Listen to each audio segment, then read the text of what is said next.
চন্দ্রপুর গ্রামের এক কোণে মোহন কামারের একটি ছোট্ট বাড়ি ছিল।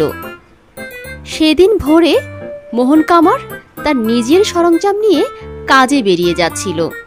তাকে কাজে বেরিয়ে যেতে দেখে তার বউ লক্ষ্মী বলল, এইভাবে কতদিন চলবে? তুমি প্রতিদিন সকালবেলা কিছু আশা নিয়ে বেরো এবং সন্ধ্যায় হতাশ হয়ে বাড়ি ফিরে আসো। তুমি কি দেখতে পাচ্ছ না যে আমাদের অবস্থা পুরো গ্রামের মধ্যে সবচেয়ে খারাপ হয়ে গেছে? আমি কি করব রাধা, তুমিই বলো। আমার ভাগ্য এত খারাপ যে আমি কি করতে পারি। যখনই পরিস্থিতির উন্নতি হতে শুরু করে তখনই এমন কিছু ঘটে যা আবার সব কিছু নষ্ট করে দেয়। এখন দেখো, প্রথমবারে যখন আমি কিছু সঞ্চয় করলাম তখন তুমি অসুস্থ হয়ে পড়লে, তখন সব কিছু শেষ হয়ে গেল। তারপর রতনের পায়ে সেই গভীর আঘাতের জন্য দ্বিতীয়বারের সঞ্চয়ও শেষ হয়ে গেল। ঠিক তখনই তাদের 10 বছরের রতন ঘরে আসে এবং তাকে দেখে খুব ক্ষুধার্ত মনে হচ্ছিল, কিন্তু তারও কিছু বলার সাহস হচ্ছিল না। বাবা, অনেক দিন তো হয়ে গেল আমি ভালো কিছু খাবার খাই না। আচ্ছা বাবা, আমাদের বাড়িতে অন্যদের মতো ভালো ভালো খাবার তৈরি হয় না কেন? চিন্তা করো না বাবা, আমাদের এই খারাপ দিন অবশ্যই একদিন বদলে যাবে। এমন একটা সময় আসবে যখন আমরা অন্যদের চেয়ে আরো ভালো ভালো খাবার বানাবো। তারপর তুমি যা খুশি তাই খাবে। বাবা, তুমি সত্যি বলছো? একদিন আমাদেরও ভাগ্য বদলে যাবে আর আমি যা চাইবো তাই খেতে পারবো? কিন্তু বাবা, একটা কথা বলবো। হ্যাঁ বাবা, তুমি কি বলবে বলো। জানো বাবা, আমাদের পাশের কাকিমাদের বাড়িতে খুব সুন্দর সুন্দর খাবারের রান্নার গন্ধ আসে। আমি যখনই ওই খাবারের গন্ধ শুনি তখন আমার ওই খাবার খেতে খুব ইচ্ছে হয়। একদিন ওই খাবারের গন্ধে আমি না থাকতে পেরে ওদের বাড়িতে চলে গিয়েছিলাম, কিন্তু তিনি আমাকে দেখার সাথে সাথেই খাবার লুকিয়ে রেখে বলল, এখানে আসবি না, এখান থেকে যা, চলে যা এখান থেকে। তাই আমি ওখান থেকে ফিরে চলে এলাম। চোখ দিয়ে জল ঝরতে শুরু করলো। মনে হচ্ছিল কেউ যেন তার মন ভেঙে দিয়েছে। মোহন আর কিচ্ছু বলল না। চুপচাপ সে তার হাতিয়ার তুলে কামারের দোকানের দিকে হাঁটতে শুরু করলো। মোহনের কামারের দোকানটি গ্রামের মোড়ে ছিল। সেখানে পৌঁছে সে তার কাজ শুরু করে দিল, কিন্তু সাথে সাথে হাতুড়িটি তুলে নেওয়ার পরপরই তার মনে হলো যে তার হাতে আর আগের মতো শক্তি নেই। হায় ঈশ্বর, তুমি আর কত পরীক্ষা নেবে? আজ একজনও গ্রাহক আসেনি, ঠিক মতো কিছু ইনকামও হচ্ছে না, এবং তার উপরে বাড়ির এই অবস্থা। না নিজে ঠিক করে খেতে পাচ্ছি, না ছেলে বউকে ঠিক করে খেতে দিতে পারছি। এখন আমি যে কি করব সে আমি নিজেই ভেবে পাচ্ছি না। হে ভগবান, আমাকে একটু দয়া করো, একটু পথ দেখাও। ঠিক তখনই গ্রামের প্রধান দোকানে এসে পৌঁছালেন।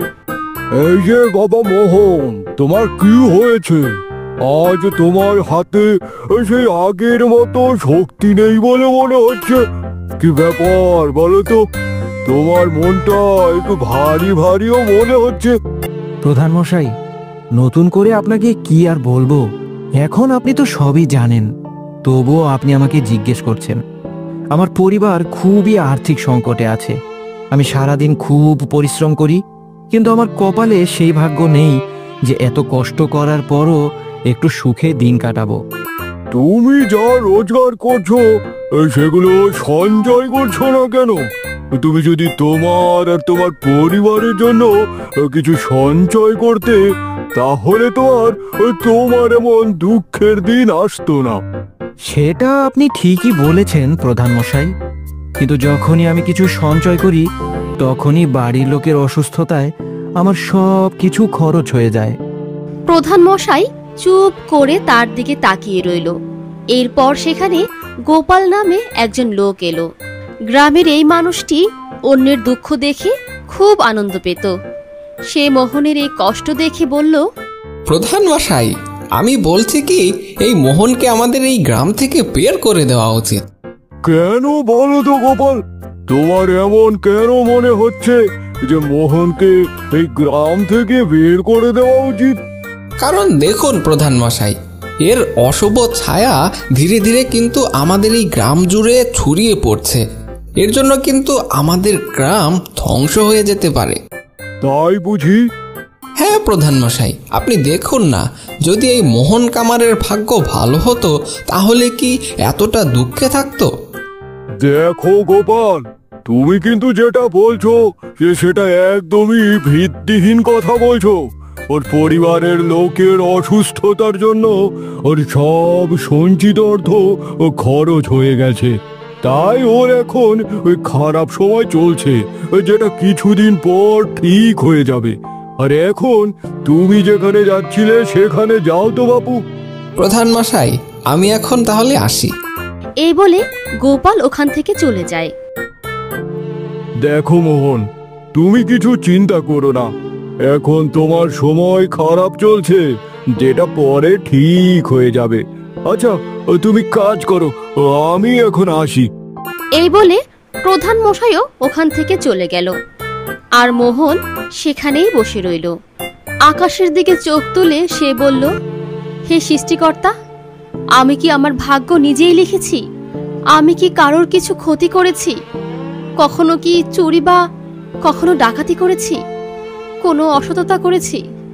আমি কখনো কারো খারাপ করিনি, তাহলে আমার উপর এই দুঃখ কেন এসেছে? কেন?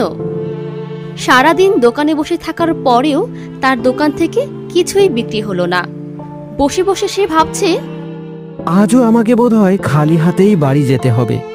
লক্ষ্মী কত আশা নিয়ে অপেক্ষা করবে আমি খাওয়ার জন্য কিছু রোজগার করে আনবো, কিন্তু সে তো জানে না যে আজ আমার একটা কিছুও বিক্রি হয়নি। তাই আজ আমার আর বাড়ি যেতেও ইচ্ছে করছে না। আমি কি করব এখন? হঠাৎ একজন সাধু তার দোকানে এলো। তারপর সে বলল, বাবা, কি হয়েছে তোমার? তোমাকে দেখে খুব চিন্তিত মনে হচ্ছে। বাবা, আমি সারাদিন খুব পরিশ্রম করি, কিন্তু দিন শেষে আমার ঠিক মতো রোজগার হয় না। নিজেও ঠিক মতো খেতে পারি না, আর বাড়ির লোকদেরকেও ঠিক মতো খেতে দিতে পারছি না। এখন আমি কি করব সেটা ভেবেও পাচ্ছি না। বাবা, আপনি আমাকে একটা পথ দেখান। দেখ বাবা, এতদিন তোর খারাপ দিন চলছিল, কিন্তু তুই আর চিন্তা করিস না। কাল থেকে তোর এই খারাপ দিন বদলে যাবে, আর তোর ভালো দিন আসবে। এই বলে সাধু ওখান থেকে চলে গেল। মোহনও তার দোকান থেকে বেরিয়ে বাড়িতে চলে গেল। কি গো, তুমি বাড়ি চলে এসেছো? হ্যাঁ, এই তো চলে এলাম। আজ কিছু বিক্রি হয়েছে? কিছু রোজগার হয়েছে? না গো, আজও কিছুই রোজগার হয়নি। আমি সারাদিন দোকানে বসে আছি, কিন্তু কেউ যদি কিছু কিনতে না আসে তাহলে আমি কি করব বলো? আমাদের ভাগ্যটাই বোধহয় খারাপ। তুমি আর কি করবে বলো? না গিন্নি, আমাদের ভাগ্য আর খারাপ থাকবে না। কেন? তুমি এমন বলছো কেন? তাহলে তোমাকে বলছি, শোনো। সত্যি যদি এমন হয় তবে আমাদের সুদিন আসতে চলেছে। সেটা তুমি ঠিক কথা বলেছো গিন্নি, আমাদের খুব তাড়াতাড়ি সুদিন আসতে চলেছে। চলো আজ ঘুমাই, দেখি কাল কি হয়। চলো দেখা যাক কাল কি হয়। গিন্নি, ওই সকাল তো হয়ে গেল, এখন আমি দোকানে যাই, বুঝলে? হ্যাঁ হ্যাঁ, ঠিক বলেছো, সকাল হয়ে গেছে। তুমি এখন দোকানে যাও, দেখো আজ আমাদের ভাগ্য বদলায় কিনা। হ্যাঁ, এটাই শুধু দেখতে হবে যে আমাদের ভাগ্য বদলায় কিনা। যাই হোক, চলি গো গিন্নি। সাবধানে যেও। হে সৃষ্টিকর্তা, তুমি আমাদের দিকে একটু মুখ তুলে তাকিও।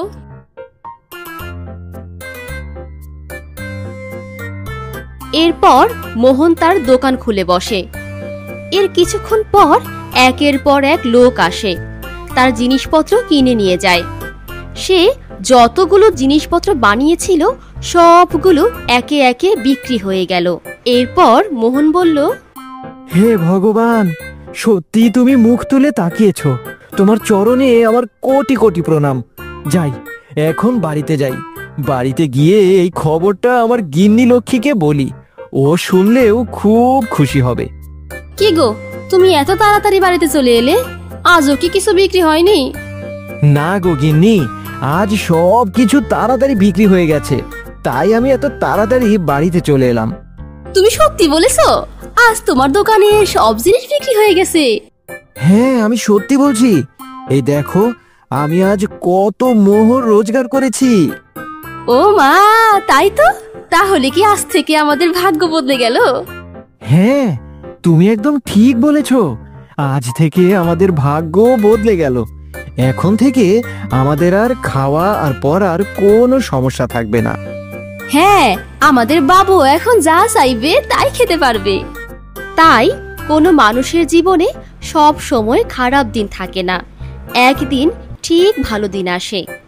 আর সেই ভালো দিনটি আসার জন্য আমাদের কর্ম করে যেতে হবে আর অপেক্ষা করতে হবে।